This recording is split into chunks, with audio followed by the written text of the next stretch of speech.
దివంగత మాజీ ప్రధాని రాజీవ్ గాంధీ జయంతిని పురస్కరించుకుని గణపురం మండల కాంగ్రెస్ పార్టీ ఆధ్వర్యంలో వేడుకలు ఘనంగా నిర్వహించారు.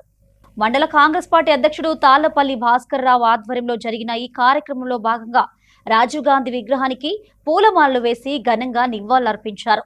అనంతరం కేక్ కట్ చేసి సంబరాలు జరుపుకున్నారు. రాజీవ్ గాంధీ ప్రధానమంత్రిగా దేశంలో అనేక విప్లవాత్మక మార్పులకు శ్రీకారం చుట్టారని అన్నారు. శాస్త్ర సాంకేతిక రంగాల అభివృద్ధికి ఆయన పునాదులు వేశారని పేర్కొన్నారు.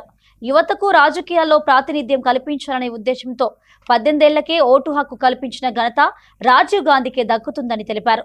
దేశ చరిత్రలో ఆయన తీసుకొచ్చిన సంస్కరణలు చిరస్మరణీయమని అన్నారు.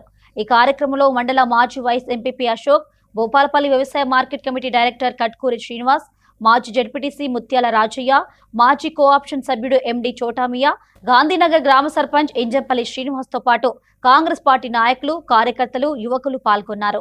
గణపురం మండల కాంగ్రెస్ పార్టీ ఆధ్వర్యంలో రాజీవ్ గాంధీ 82వ జయంతి పురస్కరించుకొని ఆయనకు పూలమాల వేసి కేక్ కట్ చేయడం జరిగింది. మరి రాజీవ్ గాంధీ ఆశయాలని కొనసాగించాలని, రాజీవ్ గాంధీ చేసిన పనులు అతి తక్కువ వయసులో 40 సంవత్సరాలనే ప్రధానమంత్రి అయి విదేశాల్లో చదువుకున్న టెక్నాలజీ ప్రకారం ఈ రోజు దేశ వ్యాప్తంగా ఉన్న యువతకు మంచి సందేశం ఇవ్వడం జరిగింది. ఆ సందేశం సాంకేతిక విజ్ఞానం కొరకు సైన్స్ పరంగా కానీ, సెల్ ఫోన్ కానీ, టీవీ కూడా రావడానికి ఇవన్నీ రాజీవ్ గాంధీ గారు ఆ రోజు చేసిన పనులకు ఇవాళ ఫలితం మనం అనుభవిస్తున్నాం. ఆయన ఆశయాలు కొనసాగించాలంటే ఇంత ముందు కూడా ప్రభుత్వం వచ్చిన సోనియా గాంధీ విదేశీయురాలు అయినా అది త్యాగాల కుటుంబం కనుక వాళ్ళు ఆ రోజు విదేశీ ఆమెను చేయొద్దు ప్రధానమంత్రి అంటే కూడా ఆ రోజు మన్మోహన్ సింగ్ ను పెట్టి రాహుల్ గాంధీని ప్రధాని కాకుండా త్యాగం చేసిన కుటుంబం ఇలా గాంధీ కుటుంబం.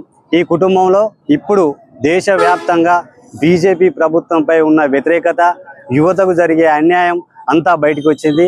ఇక మునుముందు జరిగే ఎన్నికలలో ఇప్పుడు రాహుల్ గాంధీని ప్రధానమంత్రి, మరి రేవంత్ రెడ్డి గారిని ముఖ్యమంత్రి, భూపాలపల్లి శాసనసభ్యులను గండ్ర సత్యనారాయణరావును మళ్ళీ శాసనసభకు, పార్లమెంటుకు తీసుకుపోవాలని కోరుచు మరి గణపురం మండల ప్రజల తరపున కోరుతున్నాను.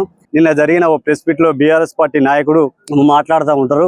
మరి వాళ్ళ ఉన్న బీఆర్ఎస్ పార్టీలనే 2 వర్గాలుగా చీలిపోయి వాళ్ళ వీడియోను వాళ్ళే రిలీజ్ చేసుకొని దాన్ని కాంగ్రెస్ పార్టీకి సోషల్ మీడియాలో పెట్టినని రుద్దడం తప్ప వాళ్ళది ఏం లేదు. మరి వారు చేసే పనులు ఏందో అర్థం కాకుండా ఉన్నది. వెల్తురపల్లె బ్రిడ్జికి ఈ బీఆర్ఎస్ పార్టీకి ఈ నాయకుడికి సంబంధం ఏంటిది?